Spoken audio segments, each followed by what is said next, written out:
Hey guys, Evan Rock here, back in another video, and today we're going to be doing a review on the Special Colored Memorial Box 1995 Godzilla.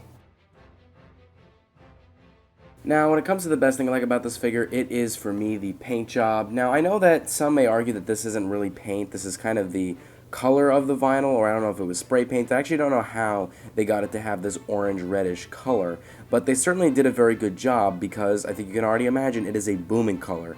Booming colors are what makes paint jobs so good, at least when I make reviews on my figures. By booming, I like the fact that there is lots of darkening and yet light reds at the same time. The shading is absolutely incredible. I like how there's red here, but then it goes tippy yellow orange kind of color because it transforms from a dark red to that color like I mentioned earlier. We also get the same thing with all kind of ends of the figure, if that makes any sense, because at the ends of these hands we can see they're more yellowish, but they were originally red when you go further up. Same thing with the feet. We don't really get that with the tail, but it's fine considering that these spines are also bright orange and they continue that way all the way till the very end of the tail. And overall, the figure is just in very good condition. I really do like it. It's something that I greatly appreciate, and in terms of paint job, so let's get on to the next thing I like about this figure.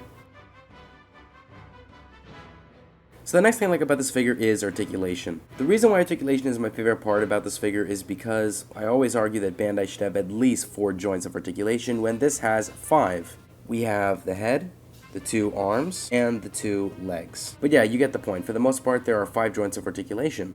So because it's more than 4, I have to say that articulation is slightly better than average when it comes to this figure, and something that I can say is definitely a pro. So let's go on to the next thing I like about this figure. The next thing I like about this figure is the detail. The detail on this figure is average, just solid average, because you don't really get it because of the fact that most of it is bright red. In other words, it's hard to notice any detail when the colors are very bright. Now, I know that shouldn't really make any sense, but if you look closely, it's hard to tell if there's any good claw detail because the claws are just transparent yellow, making it really hard to notice. Same, of course, applies to the spines and other ends of the figure, like the claws of the feet here. It really applies all over. But I can tell that the detail is still pretty good for its average scoring because of the fact that you can actually feel the light scaling of the figure. You can kind of feel that all over. It got little scales, has light skin marks that are kind of rough skin marks. Facial detail, from what I can tell, because again it's hard to see with the red color, is also really nice and something I greatly like a lot. That being said, let's get into the content of this figure.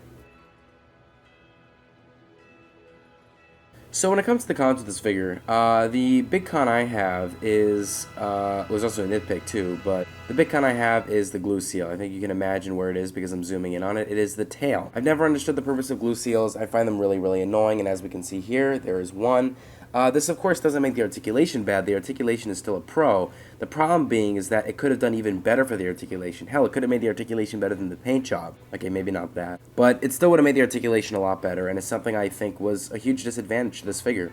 The last con, which is more of a nitpick I have, is it's a little bit hard to tell, but when it comes to the tail here, the vinyl is a little bit squashed on the right side. I don't know if you can tell, but there's kind of this nice round vinyl, but it feels a little bit more flat and uneven on the right side of it, making it look not so visible, but visible enough for when you hold up the tail. If you ever wanted to do a shot where his tail is up, you can notice it. Of course, this doesn't mean that the figure itself has this problem in all areas. Maybe it's because this was a packaging issue. I don't know. But I just know that it's something I should tell you guys just in case you might want to expect it when you order this figure. So in general, I would be rating this figure an 8.6 out of 10. It is definitely a very cool figure, and even though I'm not a big fan of special colored version figures, this is still an exception that I really enjoy, and I think it's the only one, besides one other one I have, that is a special colored figure. So again, highly recommend this figure. Hope you enjoyed this review. Like, comment, subscribe. See you guys later, and bye-bye.